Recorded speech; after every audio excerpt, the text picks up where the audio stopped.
chiamo Camilla, ho 46 anni, ho 3 figli e vivo a Firenze. Mio figlio è un bambino, è tanto, è tanto in tutto, quindi nel bene e nel male. È un bambino molto sensibile e probabilmente il suo essere un po' sia maschio che femmina lo fa entrare più facilmente in empatia con le persone che gli stanno intorno. Lui si accorge subito se c'è qualcosa che non va, se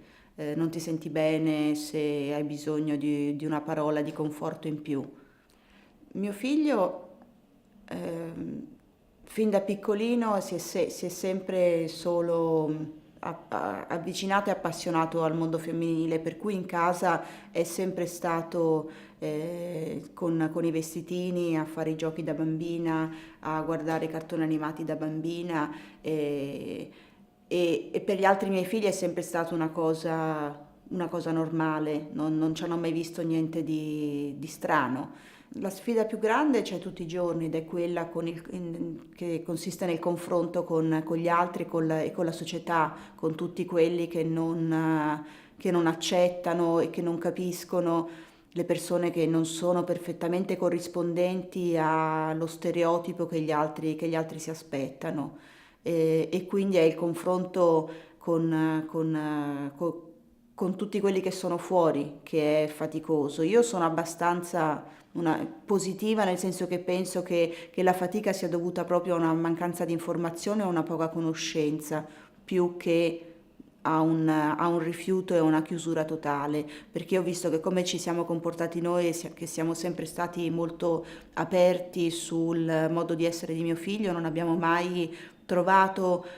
persone che non ci accogliessero per quello che noi eravamo. Le difficoltà di mio figlio, in realtà quelle grosse, diciamo, devono ancora venire. Le preoccupazioni che ho io non riguardano lui chi è o chi si sente di essere o l'accettazione di un bambino che non è standard. Le mie preoccupazioni sono più che altro per il suo futuro, per il fatto che in Italia non siamo pronti dal punto di vista medico per affrontare problematiche del genere. Ci sono pochissimi centri che si occupano di identità di genere, ci sono praticamente l'informazione pari a zero, per cui le famiglie stesse non sanno a chi rivolgersi nel momento in cui si trovano ad avere a che fare con un bambino che presenta un'identità di genere fluida. Ehm, I bambini, quello che succede è che spesso sono gli adolescenti stessi che, essendo più tecnologici dei genitori, guardando su internet scoprono che cos'è che non va in loro. Fino a quel momento sono completamente persi e non riescono a capire perché si sentono infelici, perché non si riconoscono nel loro corpo. E spessissimo mi è capitato di sentire storie di ragazzini che, guardando su YouTube dei video, a un certo punto dicevano cavolo, ma quello sono io, e a quel punto chiamavano i genitori e gli dicevano guarda mamma, guarda papà,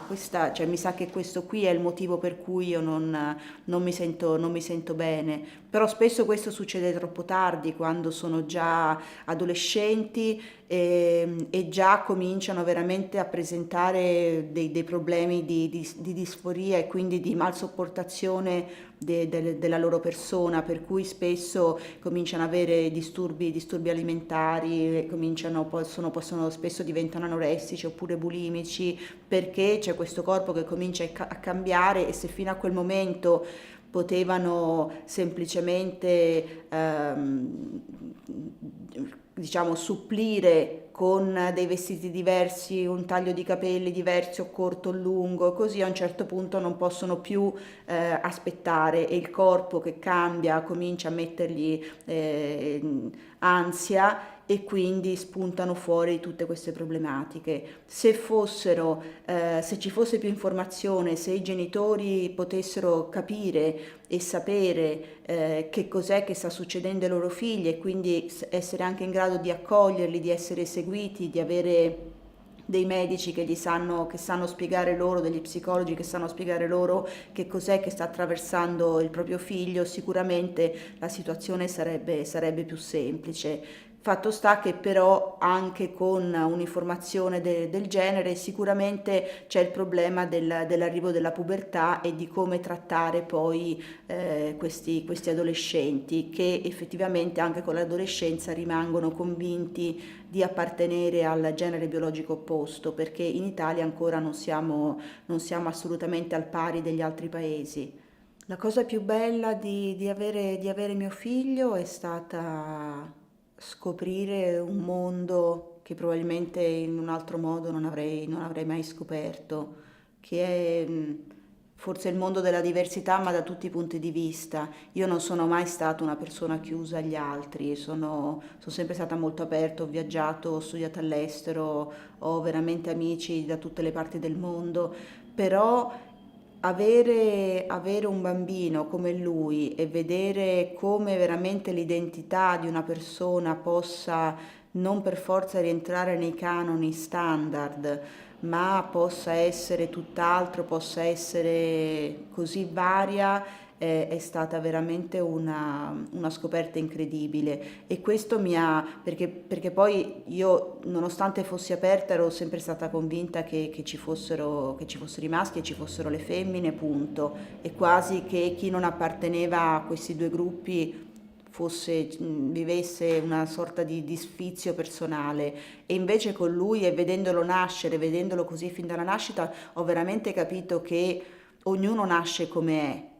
E tramite quello che sto facendo per lui ho conosciuto delle persone straordinarie,